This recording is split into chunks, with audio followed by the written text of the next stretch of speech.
Ladies and gentlemen, welcome back to a whole new episode of Full Seam Ahead. I'm your host, Zoe, and my partner in crime on the other side, Mr. Cantu. How's it going on this hot Sunday afternoon when we're recording? But hopefully Monday gets better. I mean, hopefully Monday does get better, not just for this Texas Heat, but the Astros. The Mariners are hot right now. I mean, there's no question about it. They took the series against the Kansas City Royals. I believe they're on a 6 game winning streak right now. They're a half game back behind the Astros for second place. Um, I mean, it was a rough series. And the title we're gonna call this episode on 122 is regroup. The guys need to regroup. There's nothing else to really say after this series. You're getting swept by the Mariners. That was the first time that the Astros got swept by the M's since 2018.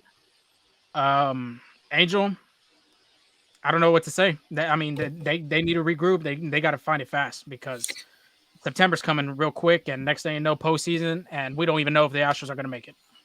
Yeah, this was the first time they got swept by the Mariners since 2018. I don't know if you said that. I'm sorry.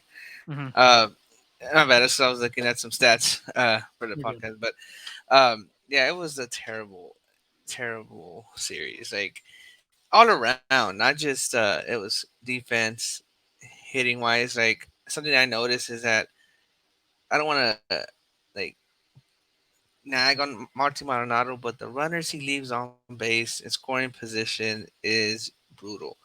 There was like in that game where Altuve recorded his 2000 hit, which congratulations to him. Shout out to him. He Yeah, fastest that's Astro our to ever, only that's our only shout out right there. yeah, Really, but fastest that's Astro about to it. ever do it. Where Bagwell and Biggio were present, it was a historical night.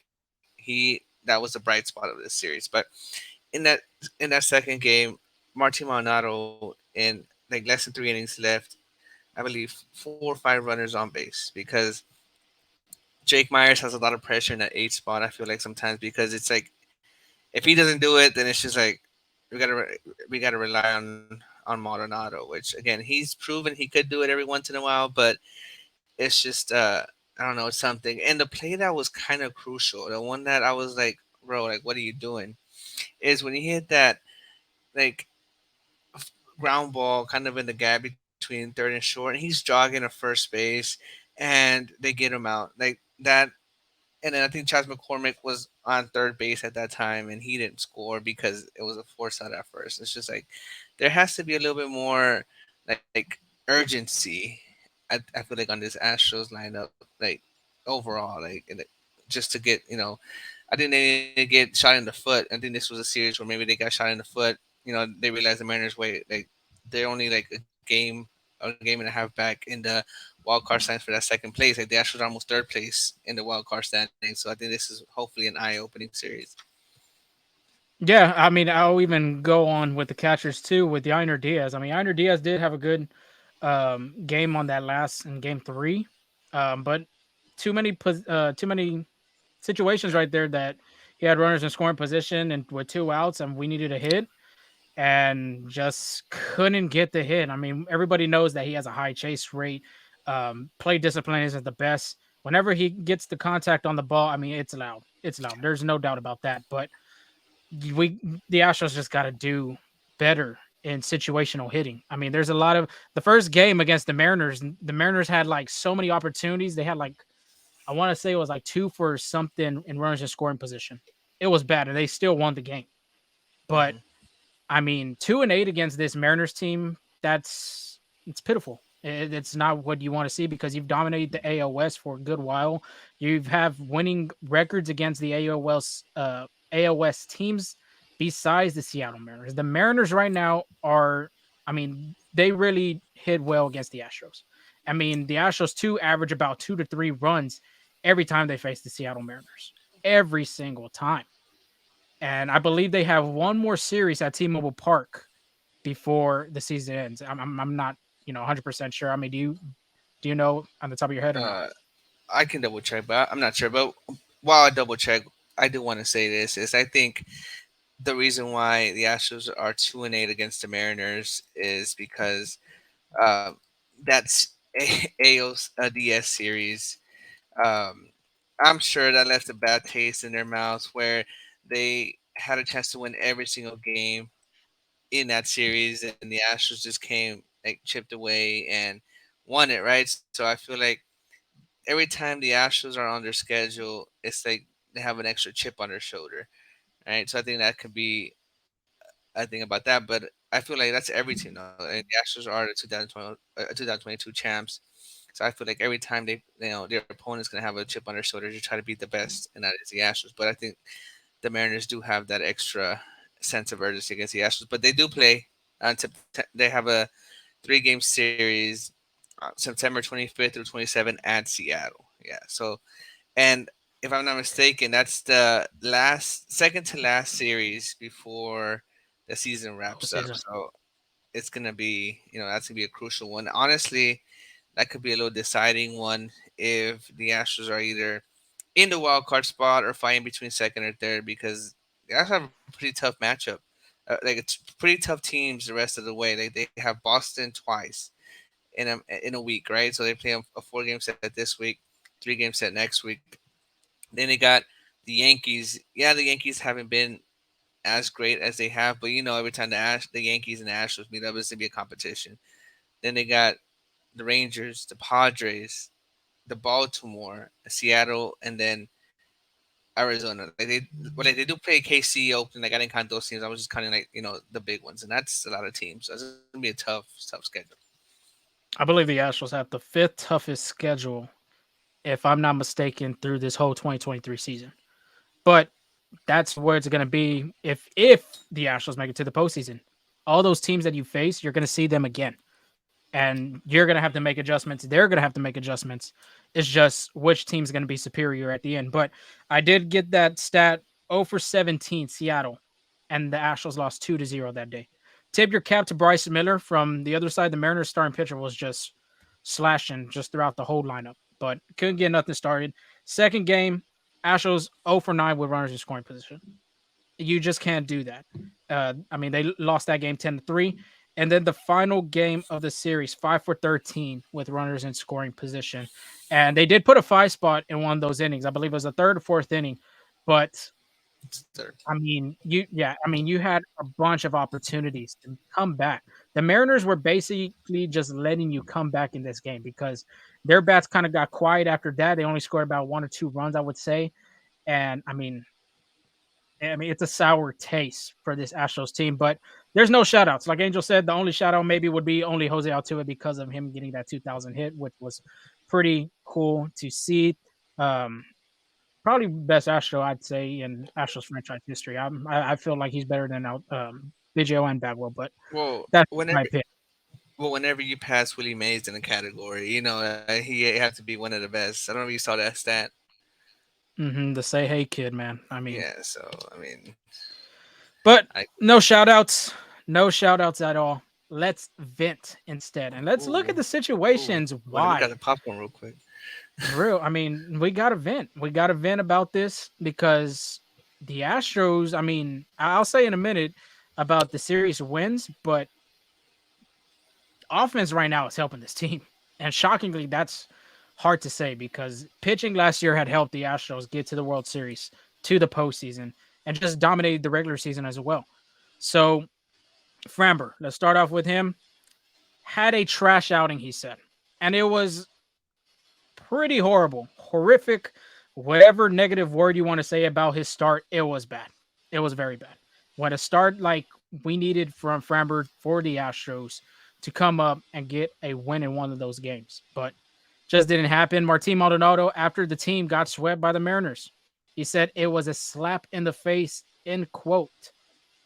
It was a slap in the face, all right. You're getting swept by your divisional opponent at home when you, like we said, 2-8 against this team.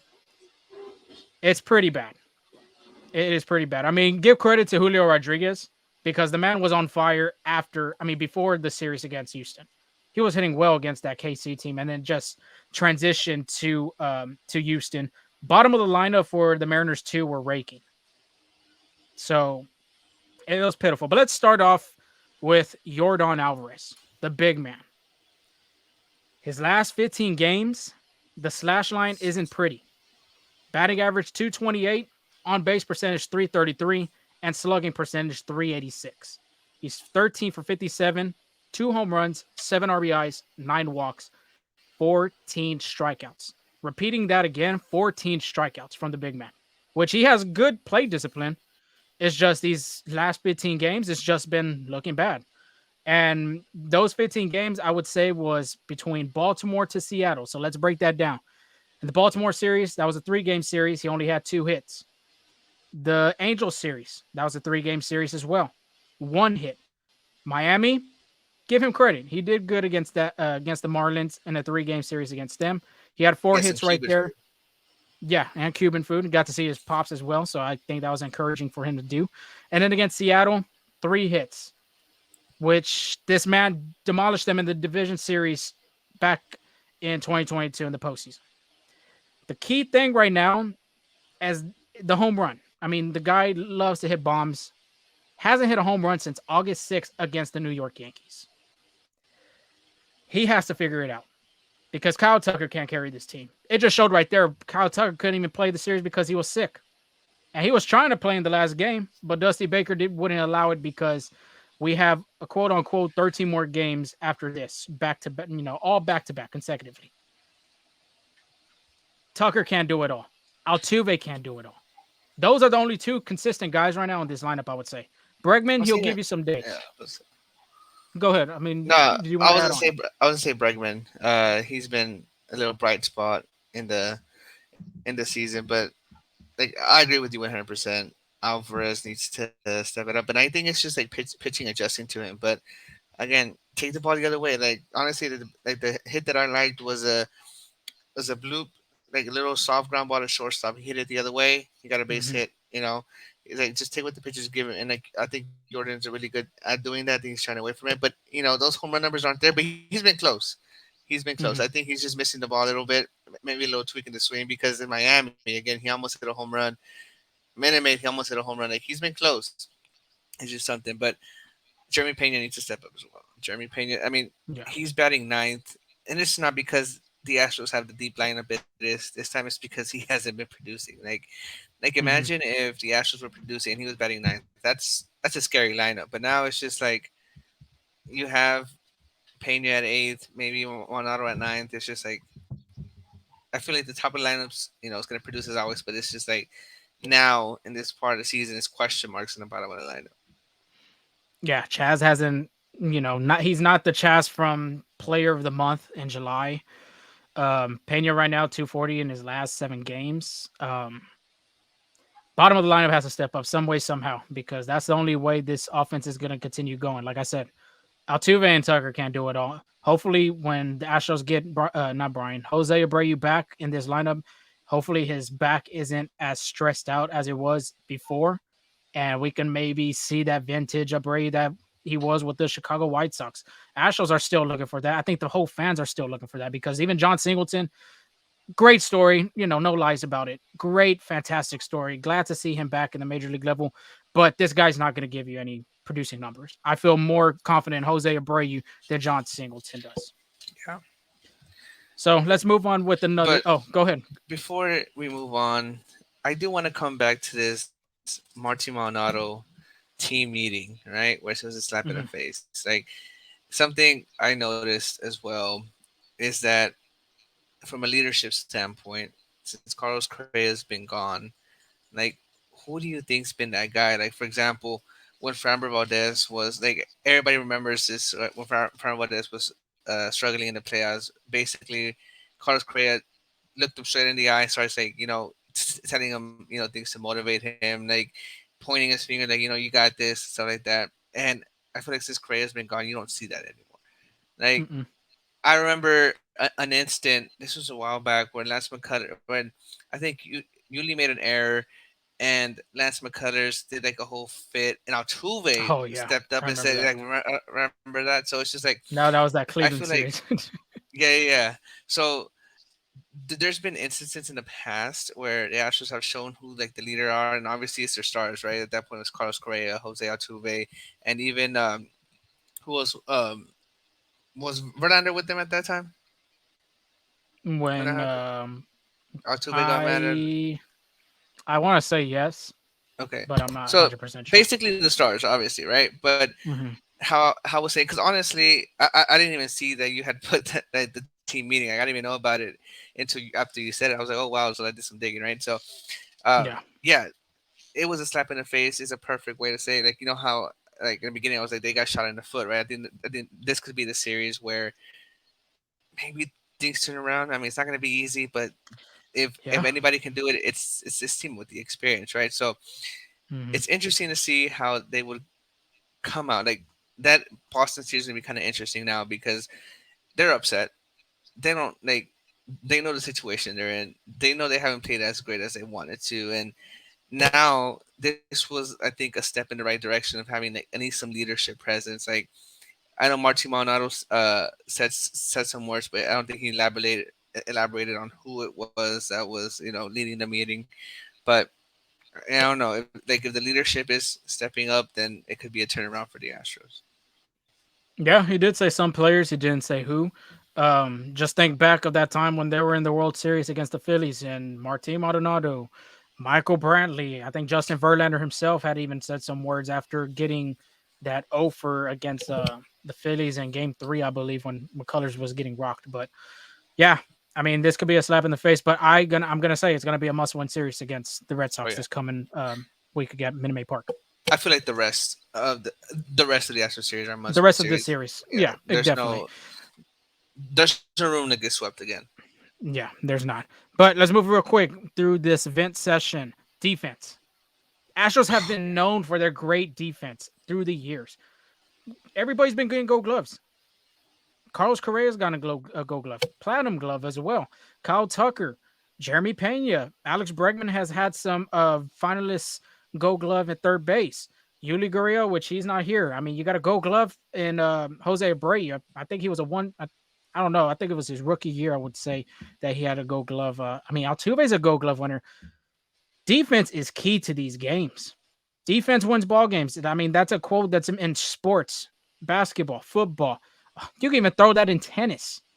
I don't know how you play defense in tennis, but I mean, defense is key to winning ball games. And I'm going to break it back all the way to the Yankees. This was in the beginning of August. Yankees, they had 2 errors. The Angels, they had 2 errors. The Miami Marlins, they had 3 errors. Seattle Mariners, this last series, 4 errors. That's going to kill your team. That is going to kill your team. And Houston has always been a great defensive team, one of the best.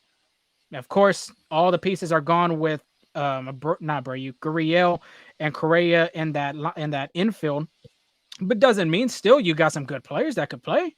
Jeremy Pena wanted it as a rookie. No other player in MLB history has done that. Not even Derek Jeter did that. Alex Bregman, Jose Altuve. I mean, defense got to step it up. It's kind of pitiful how it is.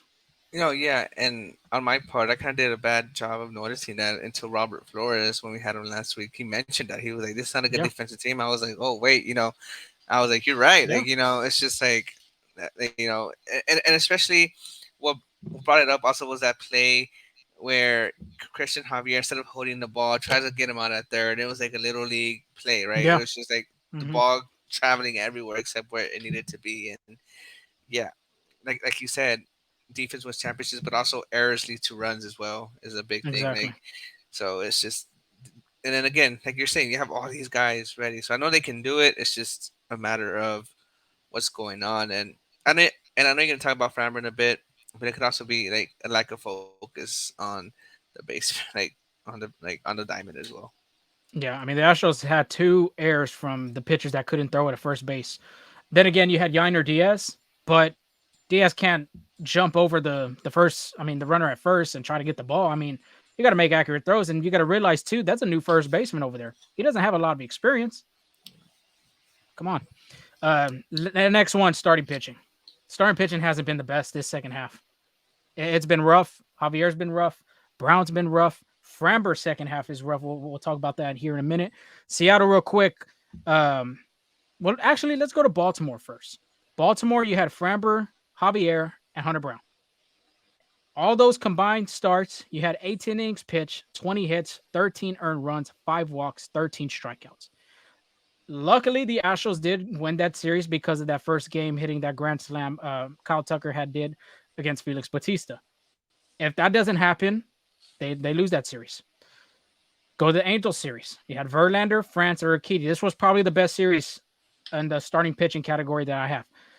18 innings, 13 hits, 6 earned runs, 1 walk, 19 strikeouts. That was a series that they had won. It could have been a possible sweep, but the offense wasn't clicking that last game when Urquidy was on the mound. Miami, Framber, Javier, Verlander. When you hear that, Angel, I'm thinking, oh, that great numbers, sweet potential, positive, right? No.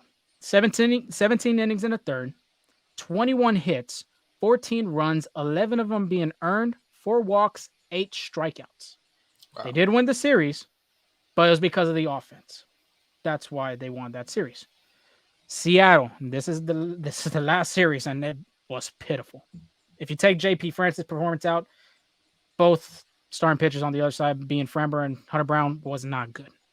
13 innings and 2/3, 24 hits, 14 earned runs, 5 walks, 17 strikeouts. Offense is not always going to win you these games. And the Astros have been averaging 5 to 6 runs per game. But at the same time, too, the pitching got to hold up on their end. It did on that first game against Seattle. It was a 2-0 game the whole time. JP France only gave up that home run to Julio and I believe another earned run. I don't know how it was scored, but offense had that opportunity. It's kind of inconsistency from both sides. You get good pitching, you get bad offense. You get good offense, you get bad pitching. You got to be consistent throughout this whole time. But starting pitching too, I mean, 3 series wins before the Seattle series. I mean, it's pretty positive. At the same time too, pitching has to be better. I agree with you 100%. Like, it's crazy. Like, l- looking back at that Miami series, like, you're right. You got Framber, Javier Verlander. That's like what? That's like could be potential all three shutouts any time of the day. Like, literally could limit like the team in that series to like 3-4 runs. 'Cause that's how great these guys are. But besides JB France, like the rest of the team, the rest of the starting pitching has not been consistent. And yeah, Urquidy's coming back right from injury, so I think he still needs like a few more starts to get in the groove of things. But they're running out of they're running out of starts to get it right. Like, October's almost here. They got what, like, less a month of baseball left, and that's Yeah. gonna go by quick. Yeah, September is just 2 weeks away. And like Angel had said about the schedule, I mean, it sounds tough. All those teams are kind of almost in the hunt for the postseason. So, last but not least, before we end our vent session, Framber Valdez. If he is not 100% and if he is not on board, they are not going to win back to back World Series. And possibly they're not even going to make it to the postseason. If he is not 100% and if he's not pitching the way he was supposed to be, like how he was last year, and the first half of the season, pre All Star break, Angel, 7-6, 251 ERA. He He was a pitched Cy Young 100. candidate. Yeah, Cy Young candidate. MLB had ranked him number 2, I believe. 111 innings pitched, 91 hits, 31 earned runs, 116 strikeouts, 251 ERA. Let me remind you. Okay, after the All Star break, post All Star break, he is 2-3 with a 6.18 ERA, 43 and 2 innings pitch, 45 hits, 30 earned runs, 37 strikeouts. Wow. He had 31 earned runs in the first half of the season, and he's already at 30 earned runs right now. And the Astros are not even done yet playing the season, the second half. Also hits wise, he in the first half 91 hits, and in a few starts in the second half, it's already almost half of that, 45 hits as well. Like, Yeah, and then the and I strikeout rate too. and I think with Framber, it's just lack of focus. I think um, going. I think the problem that he had early in his career is starting to come back again.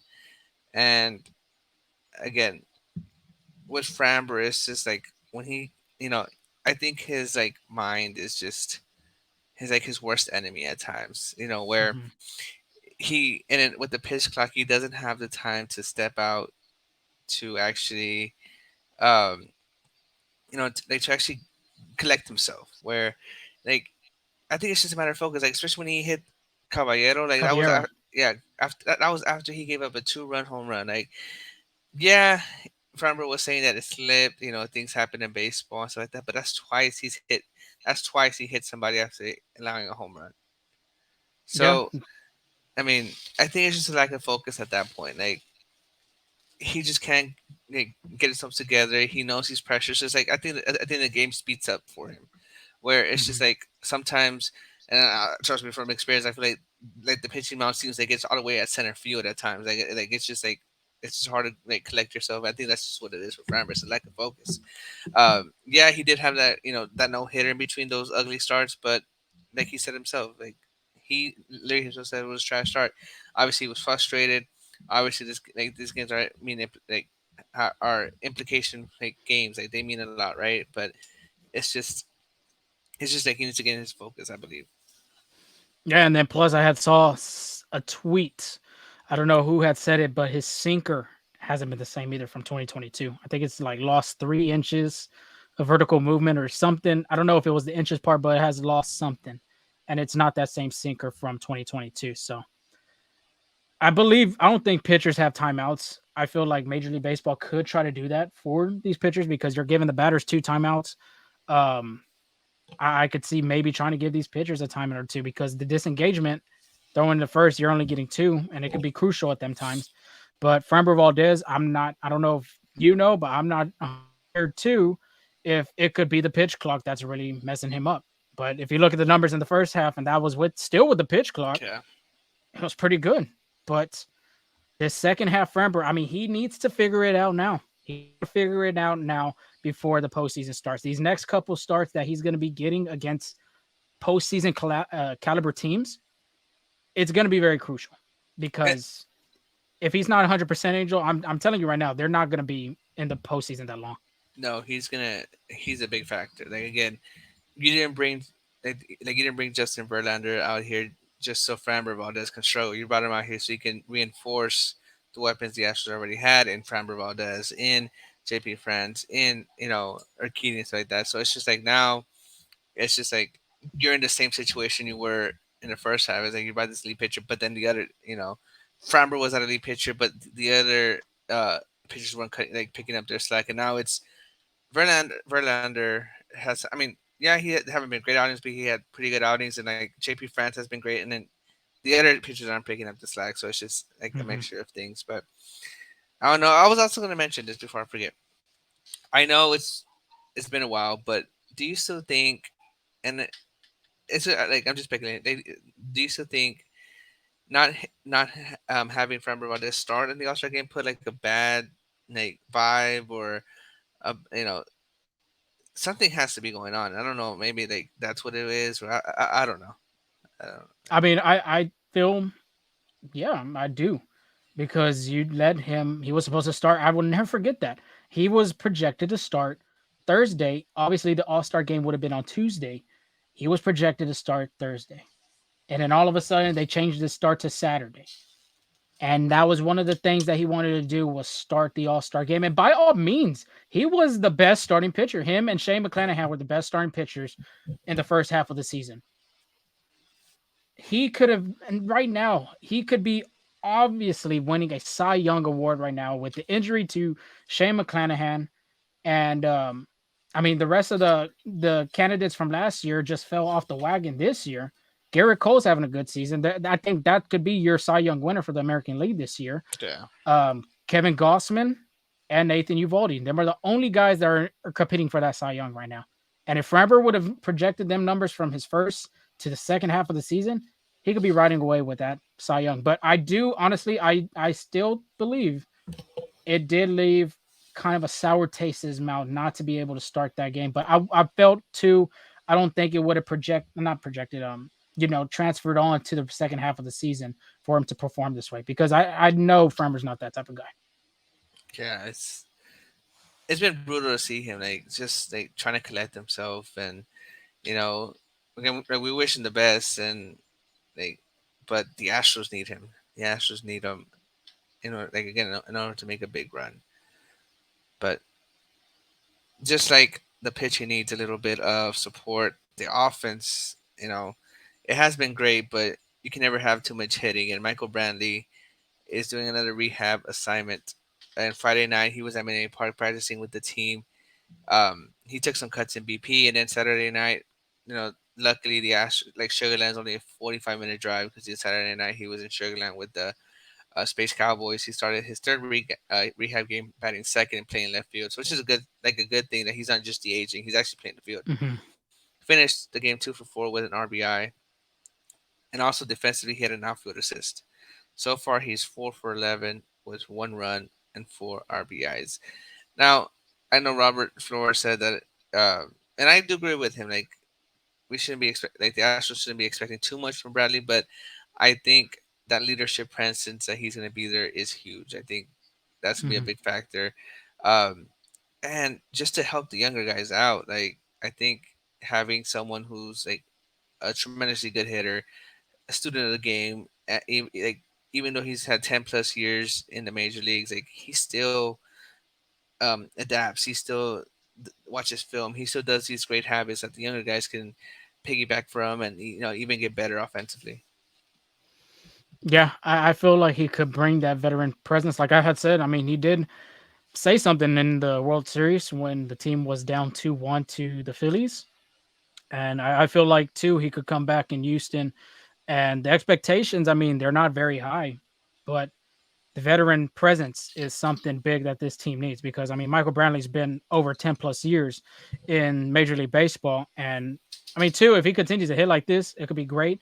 But right now it's kind of like he starts one day, the next day he's off, and then he'll start again. So it's kind of just taking its time, and by all means let him take its time because if the Astros do make some kind of run in September to the postseason, it's going to be very important for him to be on this team. I agreed. Agreed. Yeah, but let's give you that preview for the Boston series. It was a long vent session, but I mean, I think, I think I can say for both of us, we did let it off our chest, and hopefully the Astros did too. But a tough opponent coming into Houston, the Boston Red Sox, 66-58 is their record. They're fourth in the AL East, 3 games back in the last spot of that wild card, 7-3 in their last 10 games, and they just swept the New York Yankees at Yankee Stadium. This team is another hot team that's coming, from a winning series and coming to the juice box. And like you said, Angel, there shouldn't be any way now that teams the Astros face, it should not end up in a sweep. So Monday, 7:10 start time. You got Christian Javier on the mound, 8-2 with a 4.49 ERA versus James Paxton, the Big Maple, 7-3 with 3.34 ERA. Christian Javier, we talked about it last outing at Miami, 4 2/3, 6 hits, 5 runs, 4 of them being earned, 1 walk, 2 strikeouts. 2 strikeouts don't sound good. The strikeout rate's always been up there for him last year. This year it's been a little bumpy. It's been a very significant difference. But in his 3 starts in August, it just hasn't been that good either. I mean, he has a win under his belt, but 5.56 ERA. I mean, you combine them 3 starts, 14 innings pitched, 14 hits, 9 earned runs, 7 walks, 9 strikeouts. 14 innings pitched. That could be like 2 starts right there. I thought that could have been 7-7.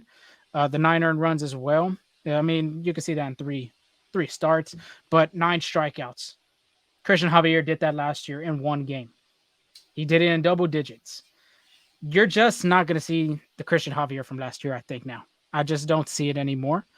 Hopefully, in the offseason, it could be a difference and he could come back that 2022 Javier. But as of right now in this 23 season, I just do not see it.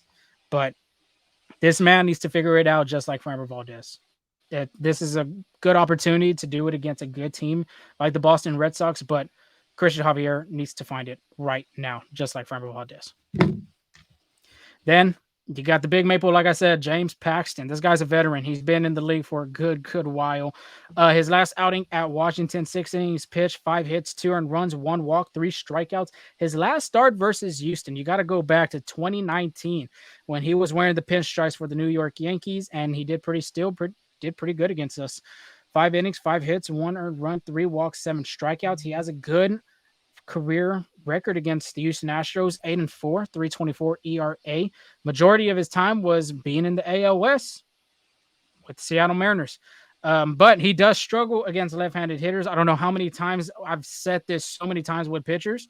Opportunities for Kyle Tucker and Yordan Alvarez to go on and do something, productive. Here it is. He gives up a 278 opponent's batting average against left-handed hitters. So, Angel, what adjustments are the Astros going to have to make this time around seeing James Paxton? Yes, it's been a good while. I believe 4 years, if I'm counting correctly. But I mean, left-handed pitching. What do you see the Astros making? I'd say be aggressive. Um, the more ahead in the count James Paxton is, the better he gets. Just just take a look at these numbers. When he's in 0-1 count, the opponent batting average is 217. When he's in a 1-2 count, opponent average is 196. And when he's in 0-2 count, opponent batting average is 173. Whereas, yes, it's still not ideal, but when he's at a 3-0 count, he has a opponent batting average of 444, 3-1 count opponent average of 200, and um, a 1-0 count batting average of 214, which is, if you like, if you just heard me say that when he's ahead, those are a lot better numbers Mhm. than when he's yeah. So it's a lot better numbers than when he's behind. So I think Yeah. be aggressive, and he throws a lot. He throws that fastball a lot. So I would say if you see a good fastball, you know, take a whack. Yeah, I mean the Astros offense is aggressive. Altuve's number one being Alex Bregman. You'll get a here and there kind of a Diaz first is first pitch swing. Yeah, Yainer Diaz is like the number one guy too to be swinging at almost every pitch and not even in and out the zone. So yeah, get ahead of the count. I mean, try to put pressure on Paxton. Get to that bullpen as fast as you can. That puts pressure on the Boston Red Sox, especially in Game 1 of this series. Game two, you got Tuesday, 7:10 start time. You got Justin Verlander on the mound for the Stros, 8-6 with a 3.36 ERA. He'll be going against Tanner Huick, 3-6, 5.05 ERA. Justin Verlander, this will be his fourth start with the Astros.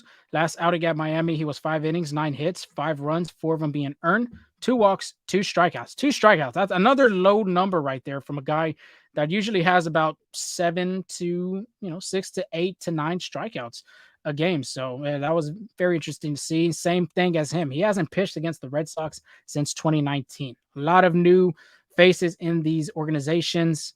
Could be same familiar faces, but if you remember in 2019, the Red Sox, I believe, played against the Yankees in the DS, or it was either the Rays. They got knocked out, and they would face the Astros too in 2021. But Angel, we haven't seen an elite pitching performance from Justin Verlander. I have not seen one JV outstanding performance this year from him in his last 3 starts against the Yankees. I mean, you could say a little about that: 7 innings, 2 earned runs, but Angels 6 innings, 3 earned runs. You got Miami Marlins 5 innings, 4 earned runs. So I believe this. I don't know if it could be the perfect opportunity against a good team like the Red Sox, but the Astros do need to see a quality, great, outstanding pitching performance from Justin Verlander. So yeah, I mean you're on mute too. It's because there was a background noise. Yeah, like you said, those starts haven't been elite, but they've been pretty good. Like, Yeah, if you would ask that, the manager if your pitcher can go 5 innings, like with, yeah, limited runs, like he'll take that every day.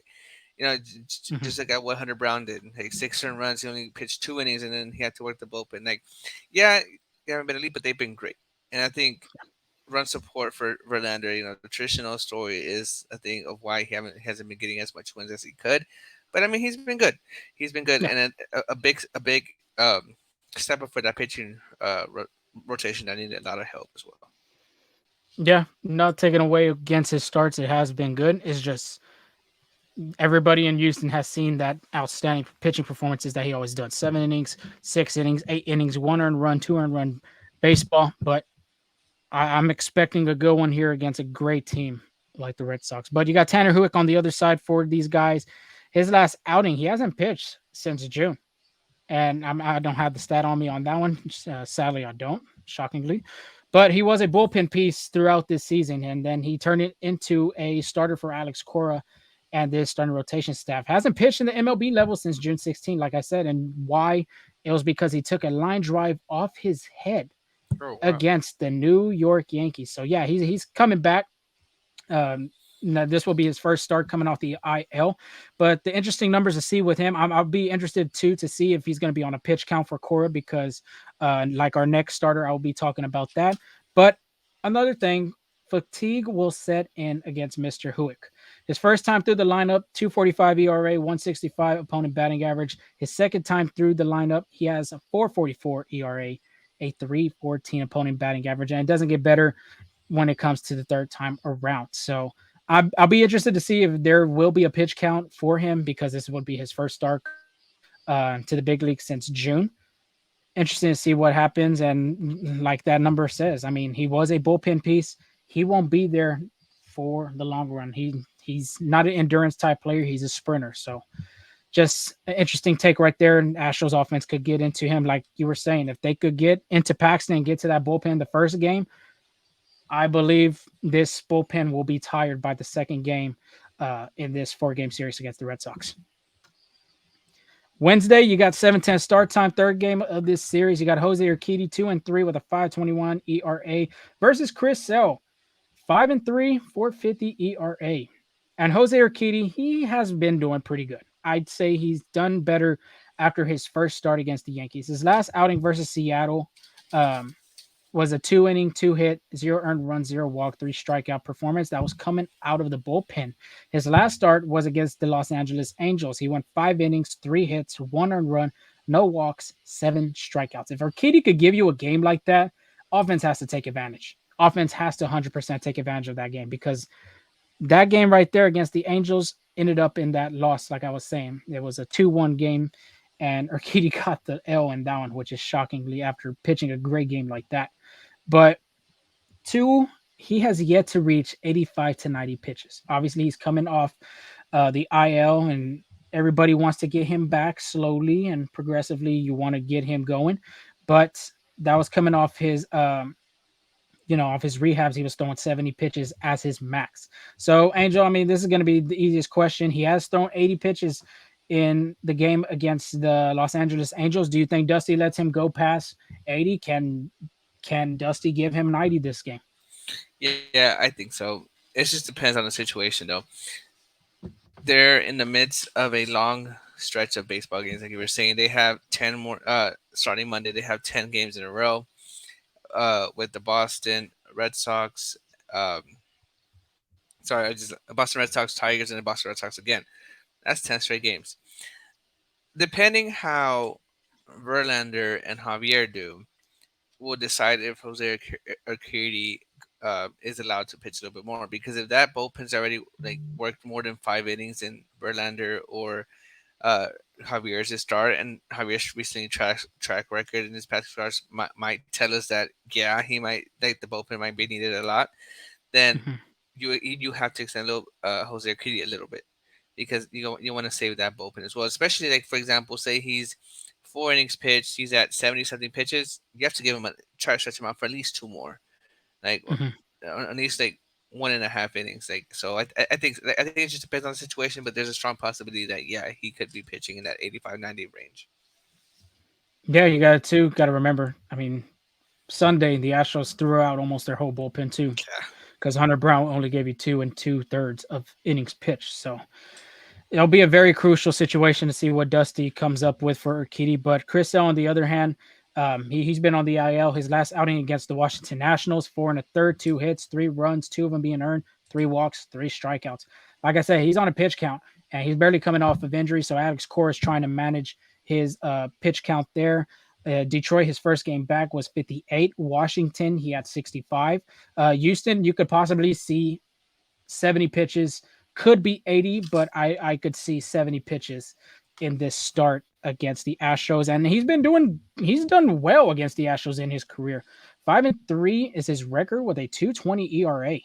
So luckily, if he is on this pitch count against the Astros, you could see him pitching maybe 4, max 5 innings, I think, or even possibly could reach the 6 inning mark.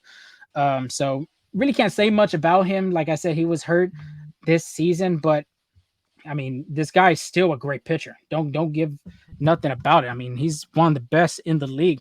But I have seen his like changes in his pitching ritual this year. Four seam and the changeup has been two of the biggest difference makers in this season. 2022, his four seam was at 35.3% of the time being thrown. In 23, he increased it. A big number right here, 46.8%. So he has increased his fastball throughout his whole season this year as much as he can. The changeup, this one was interesting. 21.6% of the time he threw it in 2022. Big difference and drop. 10.7% this year in 2023. But I understand why, because in the movement of his changeup, he was getting 1.9 inches off of it off the plate in 22. In 23, he has a -1 with that vertical movement going to the plate. So that's probably why you see a low number of him throwing that changeup mix into his ritual, his arsenal, whatever he has. But like I said, I think this is probably Chris Sale probably be about 4 to 6 innings pitch.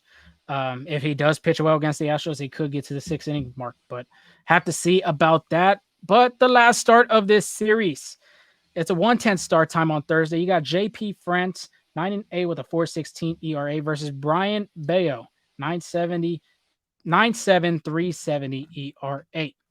JP France, like we said, Angel, and even Robert Flores said, I think this guy has been the most consistent Astros starting pitcher throughout this whole season. Last outing versus Seattle, he did kind of start shaky. 6 innings, 7 hits, 2 earned runs, 1 walk, 7 strikeouts. Like I said, that first start in the beginning, the first half of his innings, shaky. Julio Rodriguez gave up a solo home run. I want to say he did give him another solo home run in his other in that same game.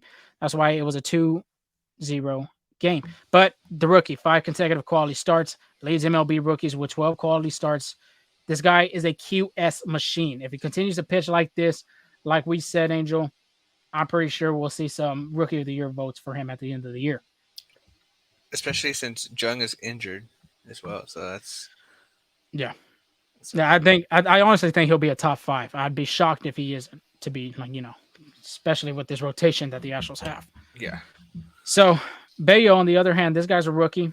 And I feel like almost every preview we give you, there's a rookie in the last game of this series. It was Emerson Hancock in the Seattle one, which interesting. He only went 2 innings. He did was suffering some spasms, I believe, in his back. That's why he didn't go out for the rest of the game. Scott Service was just keeping him, on the sideline, just as a precaution. But Bay, on the other hand, he's done pretty good for the Red Sox this year. His last outing at New York, 6 innings, 6 hits, 1 earned run, 1 walk, 4 strikeouts. We got to give you the 5 pitch arsenal that this man has, because the Astros have yet to see him this year, and even in past years. Like I said, this guy's a rookie. But sinker, best pitch. The sinker and the changeup is going to be the difference maker in this matchup. It's 36.6% of the time he throws his sinker, averages about 95 miles per hour. Interesting thing, though, hitters really do well against this pitch. Average of opponent batting average is 280. But in 2022, the interesting thing here, Angel, -2 run value. -2 obviously is poor for pitchers. 2023, 10 run value. So that is the best. Red. Baseball Savant has it the best. And it has been his best pitch this year. Let's go with the changeup now. 23.9% of the time, averages about 86 miles per hour. That is his best put away pitch with 28.5%. And his strikeout rate is even better, 37.4.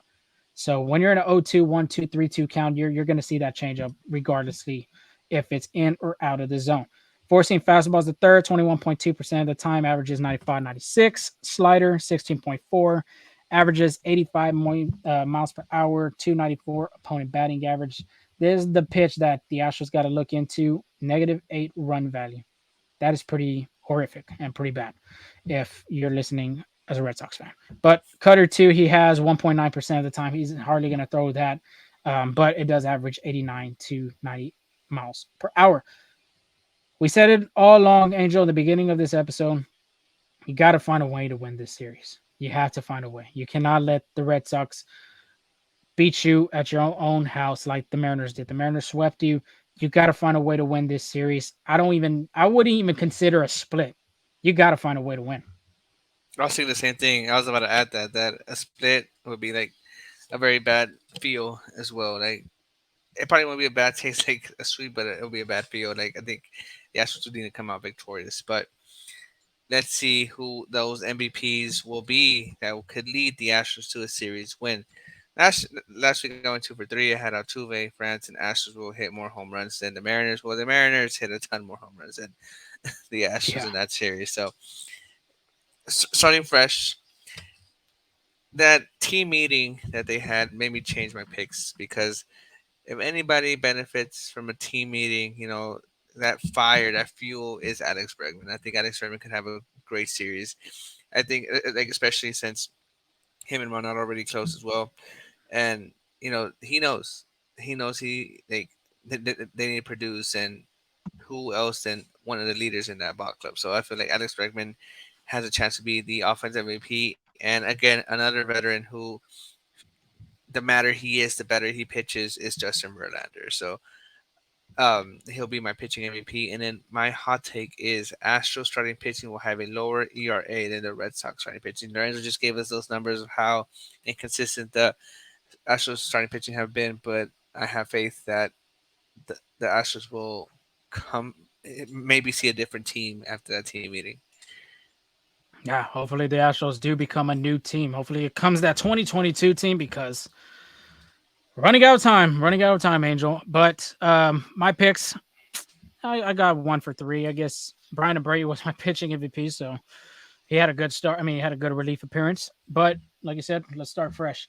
Yordan Alvarez, the guy's my offensive MVP. I gave you the stats earlier in this segment. 215 or two something batting average. He got to find a way to get going. He got to find a way. Find a way.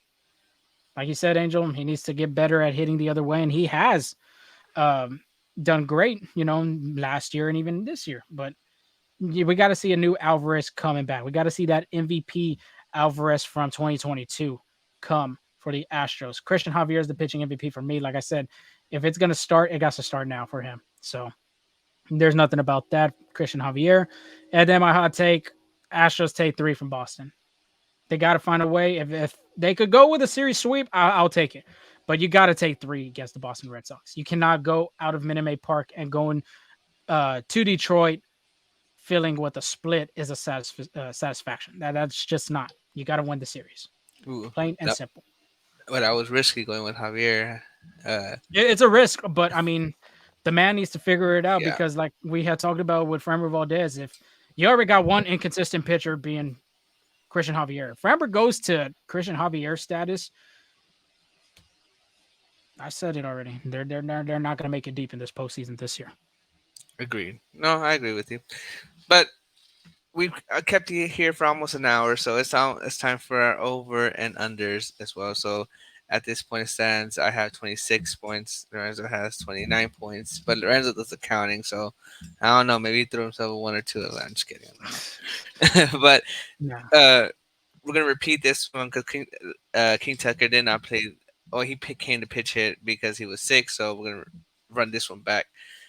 Does King Tug record more than 5 RBIs this series? So I'm not counting the Seattle series 'cause he didn't play, but he had 3 against Miami, 4 against the Angels, and 7 against Baltimore. I What say do you? over.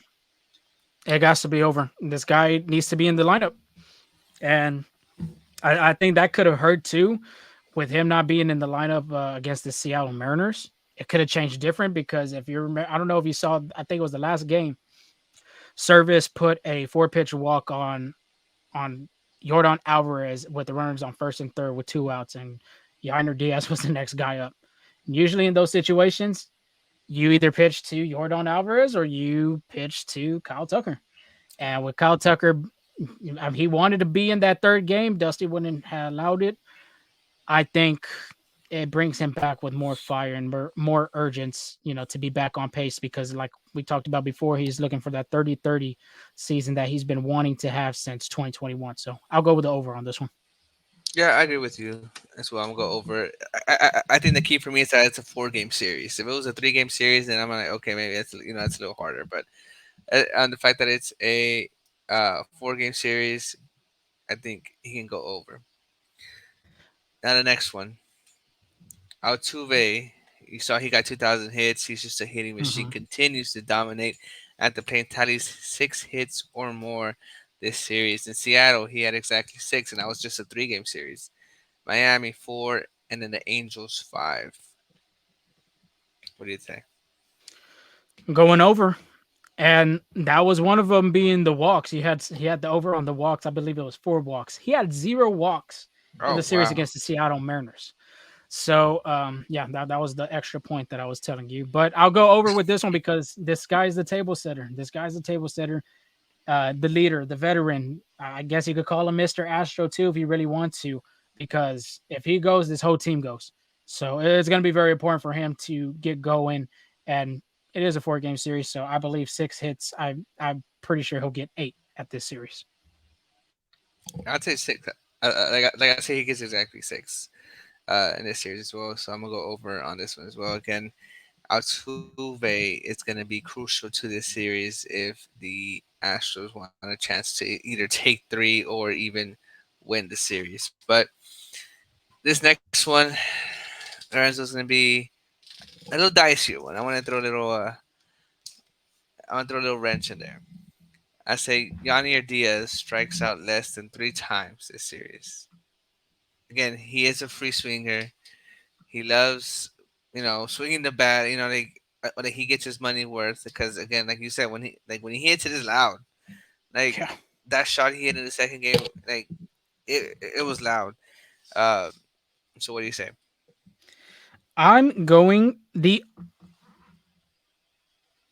okay. So with this one, 4 games. If it's 4 games, he will strike out more than 3 times. So if it's 4 games, I'll go over. If he only, um, I meant the starts for him actually. Not 4 or 3. But if he does start the whole 4, I'll go the over. But if he doesn't start off 4, I'll still go on the over too. Okay. I was about to say, So when they get to pick one, you have to pick. that's a whole confusing thing right there. So yeah, I'll go Going over. over. It's kind of tough. I don't want to go over on this one because Yainer Diaz is a really good hitter. I was trying to look for the tweet. He has a WRC plus over 140 something. I don't know the correct number on the top of my head, but when he is hitting the ball, it is loud. And it is either the gaps, it's either off the Crawford boxes, it's even over the fence. But he needs to be better on play discipline. But I'm gonna say over on this because it's a 4 game series. Now I believe he'll strike out more than 3. What would you say that stat was? The WRC plus WRC plus he had 123. 140, 123. There Let's was a see. tweet if I could find it real quick that had said I got it right here. Oh, I Highest, think I said. highest, highest WRC plus. This is at MLB Metrics on Twitter. Highest WRC plus among catchers since June. Minimum of 200 plate appearances. Yainer Diaz leads it with a 142 WRC plus. The next one being William Contreras, JT Realmuto, Gary Sanchez, Will Smith, Ali Rushman. That's Those a great. players are pretty good. That's a great list to be on. Even Gary Sanchez has had a good year with the San Diego Padres. Yeah. You can't take away from that. And I mean, all these other players are all stars. So that says something. That really Yeah. says something, and that's going to be interesting to see too when we talk about later, when it gets closer to the postseason. If you're going to see Yainer Diaz start some games, it'll be really interesting to see. Yeah. But I'm gonna take the under You're on taking this one. the you're The taking the under. under. Yeah, I'm gonna take the All under on right. this one. Again, something that I did notice is that Yanir, besides that Angel series where he struck out like 3 times in one game, he's been only striking out once per game. So, and I don't think he plays in the entire 4 game So series. you see, that's the thing that I was talking Mhm. about. Yeah, It's kind of difficult to say, but yeah, but I'm gonna say under on this one. hopefully he proves me wrong. Yeah. All right, we got two more. We got two more. Like, again, there's a fifth. We got five because we moved the Tucker one on this one. But Mhm. the next one, Javier finally regains control and finally surpasses 6 or more innings pitched in Miami 4.2, Baltimore 5, and New York 4.2. I gotta go over. I was gonna say he's your pitching He's my MVP. pitching MVP. And like I said, it starts now. It has to start now. If he's gonna figure it out, it needs to be now. I don't know. Josh Miller has to talk to him. I mean, pitching coaches all around. Try to figure out this guy because he needs to get going for this Astros team. And even Robert Flores said the X factor for this pitching rotation, Christian Javier. If he could find it in this game, I feel very comfortable, for that next start, and then the next start after that. So I believe it starts now, and I think he'll get 6 innings right on the mark. So I'll go over on this one. I say he goes five. He You goes go five. 5. Yeah, he goes five. Uh, but again, it's just like you might get this one, but it's like I don't want to. I didn't gain some ground, but I'd say Dusty needs a little might extend Even if he Christian gives Javier. them, I mean, even if he gives them 5 though, too. I mean, at the end of the day, if he pitches really well, I think that's the only outcome for this. I'll take a point loss for this one. It just he needs to start going. No, yeah, I'd say he goes five. It's just like it's hard because that command is like Command's been the biggest like issue this year. I want to go over like I do like I really want to go over, but it's just like he has to show me something Yeah, like that command has not been there. Gets in very high lever situations early on, and it's just like I don't know. But I'm gonna go with the under on this one. The next, Jose Urquidy allows 3 or less runs in his start against the Red Sox. Seattle, he came in relief. He threw 2 innings. L.A. Angels 1 run, and the New York Yankees 5 runs. You take over 3 or more runs, or three or under 3 or less runs. I'm going under. He's pitched really well. He pitched really good in relief in Seattle. He pitched really good against the Angels, and even in the Yankees series, he just lost command in that last, I believe, in the 4th inning. So I think he's the difference maker in this series too. So I'll go under with 3 earned runs. Yeah, I'll go with under on this one as well. So Yeah, I mean it's gonna be very interesting because we talked about it already and we preached it again. This is a series that the Astros need to win. The Astros yeah, don't win this series, it's gonna be very long. I want to go back to shoutouts, not venting. So hopefully the Astros pick it up a little bit.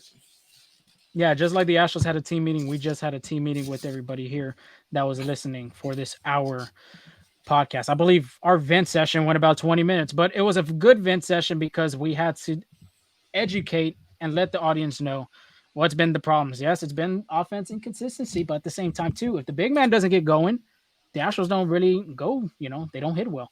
Defense wins games. Pitching was the number one best thing I could say about the Astros in 2022. Starting pitching and even relief through the season, through the postseason to the World Series. And if you could get your ace back in ace formation, this team will be scary going into the postseason. Yeah, I agree with you. But like Angel said, this one was a long one. This was an hour episode. We haven't had one of those in a while, but it was a good one. Everybody let everything off their chest. Hopefully, y'all had probably let some venting out of y'all's chest in the car or in the office. Just hopefully it didn't get y'all fired.